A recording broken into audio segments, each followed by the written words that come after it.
Boa noite. Polícia fecha laboratório de drogas em condomínio de classe média alta, na zona centro-sul de Manaus. 3 homens foram presos e, de acordo com as investigações da polícia, eles atuavam enviando drogas do Amazonas para outros estados. Entre elas, uma droga sintética chamada de LSD. Uma substância química potente que altera o humor. Essa droga alucinógena e mais 30 quilos de maconha tipo skunk, avaliados em R$210 mil, foram apreendidas com esse trio, na tarde desta quarta-feira, na capital amazonense. A droga foi encontrada pela equipe da SEAI em um laboratório de embalagens e distribuição de entorpecentes, neste condomínio de luxo, aqui na Avenida Constantino Neri, bairro Chapada, zona centro-sul de Manaus. Os traficantes alugaram um apartamento no 4º andar de um dos blocos para montarem todo o esquema e se disfarçarem da polícia. Mas a atitude suspeita desses 3 homens acabou sendo denunciada anonimamente. O esquema criminoso, segundo a polícia, era bem organizado pelos irmãos cearenses Matheus Souza Santana, de 22 anos, Sérgio Everson Ângelo Souza, de 28, com um amigo paulista, Alex Aparecido Teixeira da Silva, de 35. Eles vieram para Manaus há 4 meses. Esses grupos agora eles estão usando desse artifício, né? Eles estão se localizando, se estabelecendo em condomínios de padrão alto, né?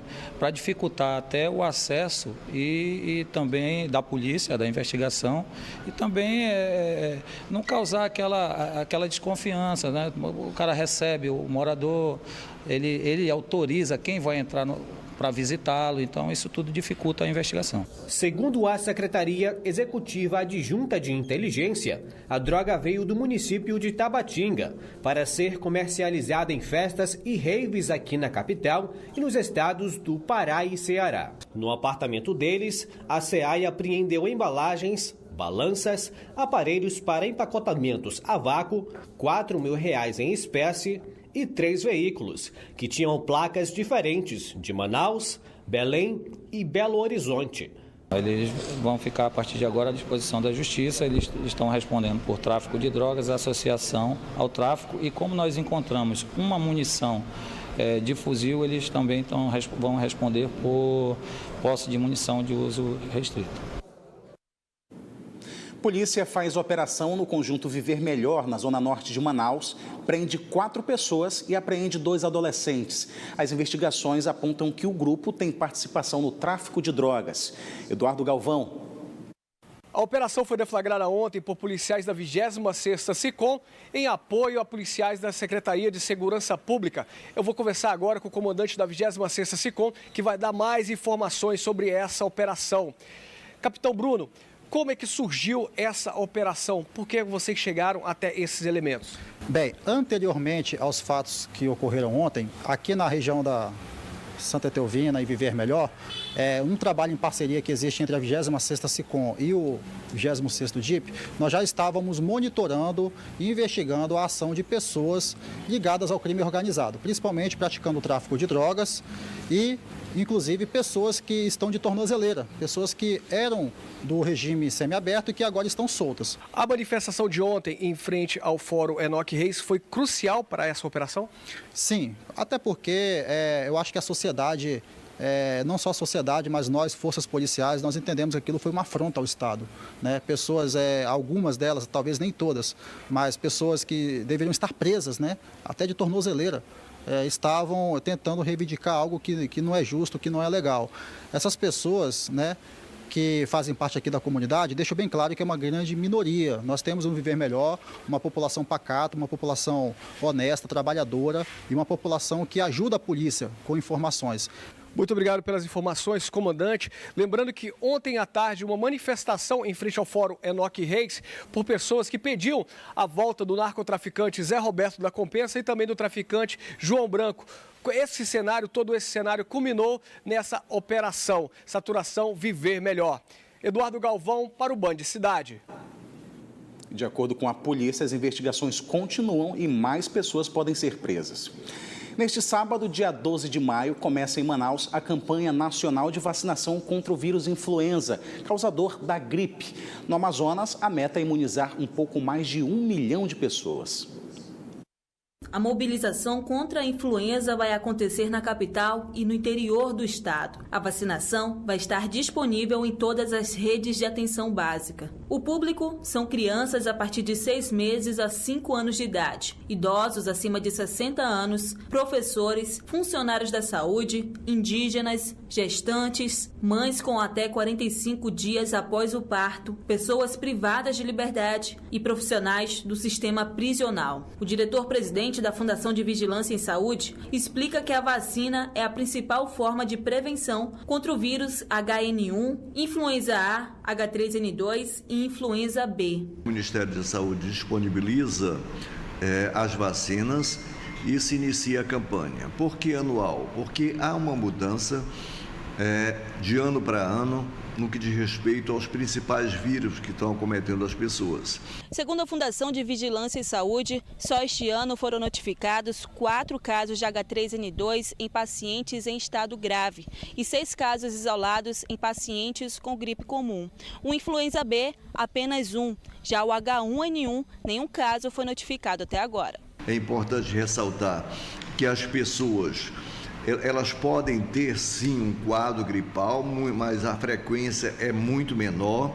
E o que é mais importante nessa questão desses vírus, que são os vírus, digamos, que têm a probabilidade de determinar quadros graves, de óbitos, a vacinação ela ameniza esse efeito. E neste sábado acontece o dia D de vacinação contra o vírus, a partir das 8 horas da manhã. Em Manaus serão 649 postos de imunização em todas as unidades de saúde, igrejas, escolas e supermercados.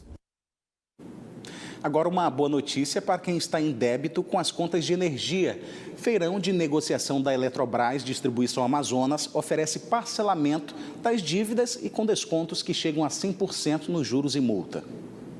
As dívidas da dona Irene já ultrapassam R$3 mil. Ela precisa de uma releitura do seu consumo de energia para que as contas que estão em atraso possam ser parceladas. Eu quero normalizar para eles parcelar uma nova conta para me pagar. E eu estou com as contas e eu estou com dinheiro para me pagar tudo hoje, essa conta. Segundo a Eletrobras Distribuição Amazonas, cerca de 527 mil pessoas estão inadimplentes. E com esse feirão de negociação, são ofertados parcelamentos e descontos de juros e multas que chegam a 100%. O parcelamento vai depender do valor da dívida e os descontos de juros de multas podem chegar em até 100%, dependendo do número de parcelas que o cliente optar. O feirão, que começou em maio, deve ocorrer até o dia 30 de junho. Quem tiver em situação de inadimplência pode comparecer a qualquer ponto de atendimento da concessionária espalhados pela capital e levar os documentos necessários, como RG e CPF. Para facilitar a vida do cliente, as mesmas negociações que são feitas no atendimento presencial, ele pode estar fazendo através do nosso 0800 701 3001. E as condições especiais vai ser de acordo com o valor da dívida, podendo chegar a um desconto de até 100%, dependendo do número de parcelas. No ano passado, mais de 7 mil pessoas participaram da campanha. A expectativa é que esse número seja superado nessa nova edição de negociação. O empresário e pré-candidato à presidência da República, Flávio Rocha, do PRB, esteve em Manaus e visitou a sede da Band Amazonas na manhã de hoje. Ele conheceu as dependências da emissora e concedeu uma entrevista ao Band Cidade. Vamos acompanhar.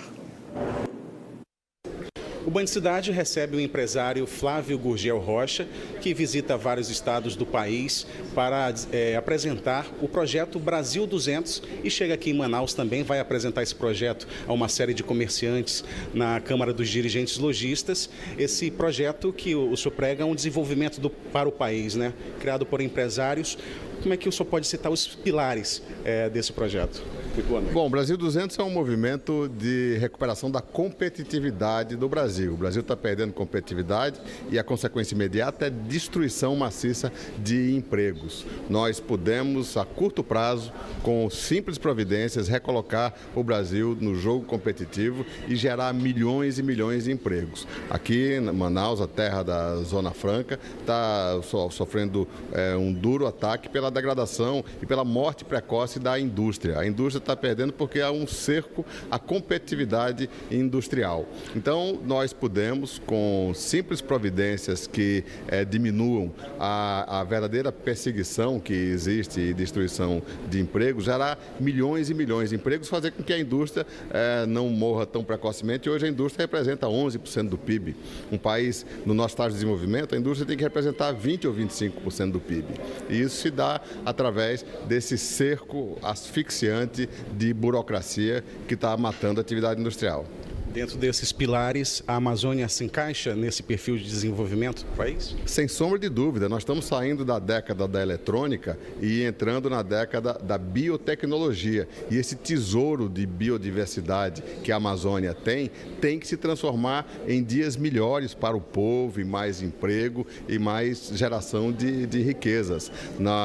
Nós acreditamos que no Brasil 50% do território é a Amazônia. Para que você tenha uma ideia, na Alemanha, que tem talvez 10% dos recursos de biodiversidade que o Brasil, o PIB já agora daqui a 10 anos, a riqueza do país já vai vir em quase 30% da biotecnologia. Você imagine quanto pode representar esta imensa riqueza aqui para o Brasil e aqui para a Amazônia. O senhor já tem uma carreira de sucesso como empresário, mas já atuou na política também como deputado em 2 mandatos e retorna agora com a filiação ao PRB, vem como pré-candidato à presidência da República?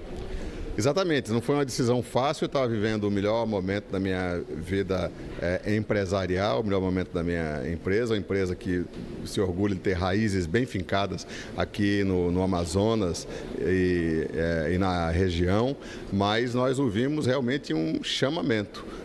Existe a necessidade, existe um vazio na política de alguém que defenda claramente quem produz. Quem produz é a imensa maioria da população brasileira, que são grandes aliados, que são trabalhadores e empreendedores. Existe um ataque de burocracia, uma burocracia asfixiante, ideologizada, a quem produz no Brasil. Isso significa decadência econômica, significa destruição de empregos. É com esse intuito que nós saímos da zona de conforto da empresa para empreender esta caminhada que nos trouxe aqui até em Manaus com uma nova missão, no sentido de nos mobilizarmos em direção à decisão mais importante da história do Brasil, que é agora em outubro desse ano.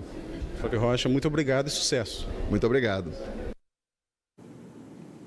O Detran Amazonas lança hoje a campanha Maio Amarelo para chamar a atenção dos motoristas aqui do estado para os altos índices de acidentes e mortes no trânsito. O repórter Orestes de Taif participa desse lançamento que ocorre agora à noite em uma faculdade particular de Manaus. Olha só, Orestes. Boa noite, Orestes. Qual é o principal foco, então, dessa campanha do Detran? Boa noite, Neto Cavalcante. Boa noite para você de casa que nos dá o prazer da audiência.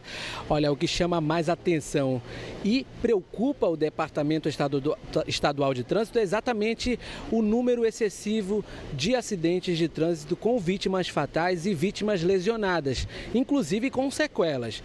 Para se ter uma ideia, de janeiro para cá, nos hospitais públicos do Amazonas foram atendidos mais de 5.000 pessoas vítimas de acidentes de trânsito. Por isso, o Detran Amazonas intensifica neste mês de maio as ações de conscientização de um trânsito seguro. Quem vai dar mais informações sobre o lançamento desse Maio Amarelo é o Ranieri Mendonça, que é coordenador do movimento aqui no estado. Ranieri, por que esse número de acidentes de trânsito ano após ano aumentam? Boa noite. Esse índice ele tende a aumentar, principalmente porque a população ela ainda não colocou ainda na cabeça que precisa mudar, principalmente questão de conscientização. Precisa entender que o Código de Trânsito não é a indústria da multa, como se comenta, e sim uma espécie de coisa que salva vidas. Ainda tem aquele negócio, uma cultura muito diferenciada em forma, não, eu aprendi desse jeito, eu piloto desse jeito, e não é bem assim. Tem que seguir as regras de trânsito para poder evitar o acidente. Agora, também a educação é importante. Tem especialistas aqui nesse lançamento e que dizem exatamente isso. Sem educação do trânsito, nada muda. Não tem como mudar sem educação. Isso daí é uma coisa que é fato. Nós precisamos educar desde a criança para quando chegar na fase adulta, completar os 18 anos, a pessoa já entrar com uma outra consciência no Centro de Formação de Condutores, que são as autoescolas. É muito complicado você passar um treinamento de como se deve conduzir um veículo, de como deve se pilotar uma moto ou até mesmo atravessar uma rua quando você já tem uma formação, né? Uma coisa concreta ali. Não, o trânsito é do jeito que eu quero, é do jeito que eu sempre vi.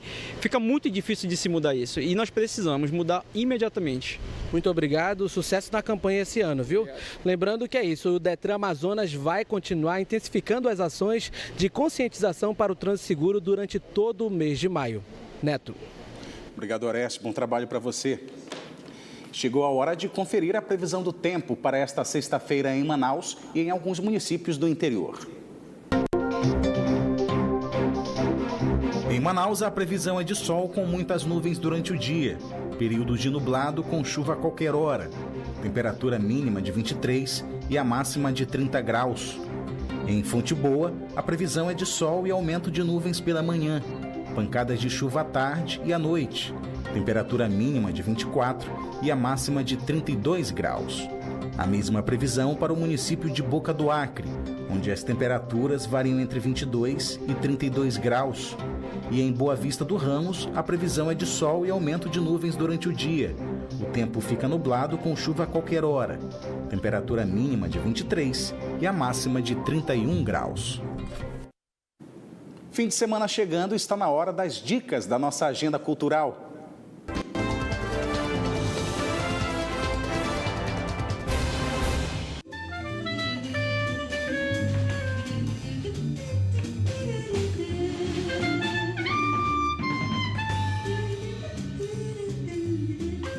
Olha, a nossa agenda cultural começa exatamente com uma dica de um musical de jazz. Quem vai dar mais informações é o Abner Viana, que é justamente o organizador desse quinteto aqui e que está organizando esse evento.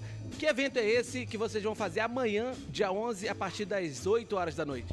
Então, amanhã faz parte do circuito de música instrumental Manauara e amanhã é o tributo ao Duke Ellington, né? Um grande nome do jazz norte-americano. E abril e maio são os meses de nascimento e morte, então todo mundo no mundo do jazz inteiro está comemorando essa data. E amanhã é essa data, dia 11, sexta-feira, às 20h30, no Capotira Artes e Sabores da Amazônia. Uma palhinha do que vai acontecer amanhã.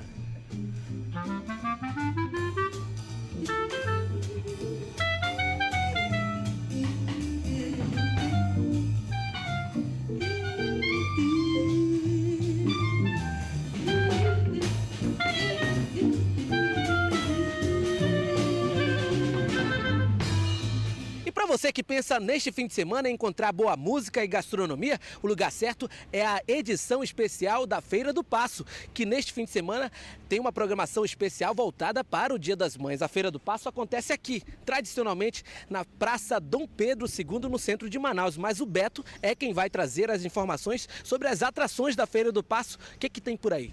Olha, muitas atrações para esse final de semana, 12 e 13 agora, sábado e domingo, inclusive comemorando aí o Dia das Mães. Bom, food trucks, comida de rua, food bikes, food karts, muita gastronomia, produtos criativos, artesanato, tem área infantil, área de games e tecnologia, área de moda especializada com um grupo imenso aí de empreendedores que tem brechós e vem apresentar esse novo conceito de moda por aqui. A partir de que horas? A partir das 16 horas no sábado e no domingo.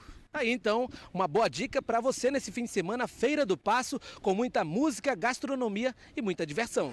Boa noite, povo amazonense, vem ver. E ainda no sábado, dia 12 de maio, tem a feijoada da Batucada do Boi Garantido aqui em Manaus.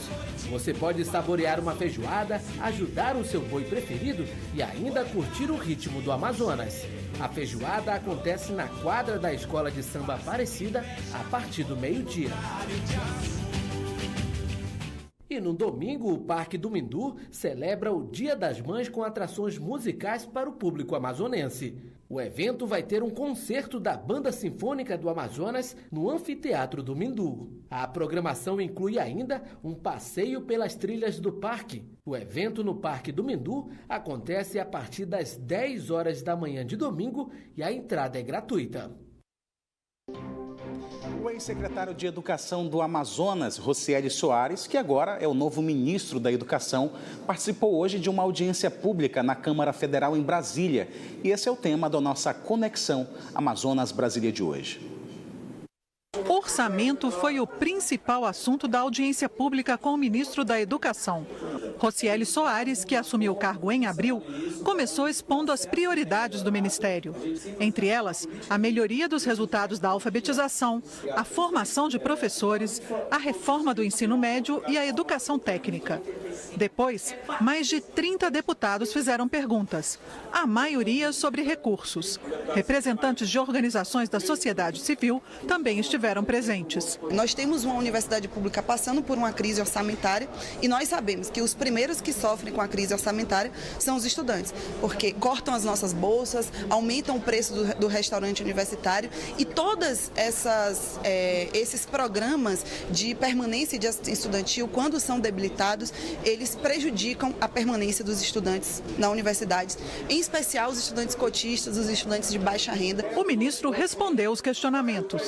Eu sou a favor de mais recursos, sou a favor da gente discutir isso, desde que a gente não abra mão da responsabilidade nesta discussão. Vamos discutir a alfabetização nesse país e como que a gente enfrenta efetivamente isso. Para queremos trazer um legado para o Brasil, vamos enfrentar a falta de alfabetização dos brasileiros. Deputados de oposição criticaram as respostas. Questionado sobre assistência estudantil e as dificuldades que os jovens estão passando nas universidades, ele disse que continua aberto ao diálogo, mas um diálogo que não traga necessariamente uma solução para a dificuldade que os estudantes estão atravessando, não é um diálogo frutífero. Mesmo deputados da base do governo que apoiaram as propostas do ministro, defenderam que o orçamento para a educação seja revisto. Independente do ministro poder se posicionar ou não pela liturgia do próprio cargo, nós temos uma provocação. É preciso mais dinheiro para a educação. Os números mostram uma queda de investimento na educação e a educação é área estratégica. Sem dinheiro para a educação, sem melhorar a qualidade desse gasto e os seus resultados, não adianta pensar que nós vamos ter uma economia desenvolvida. Os países que deram salto do ponto de vista econômico fizeram primeiro a tarefa de casa de cuidar da educação. Fique agora com o Jornal da Band. Uma boa noite para você e até amanhã.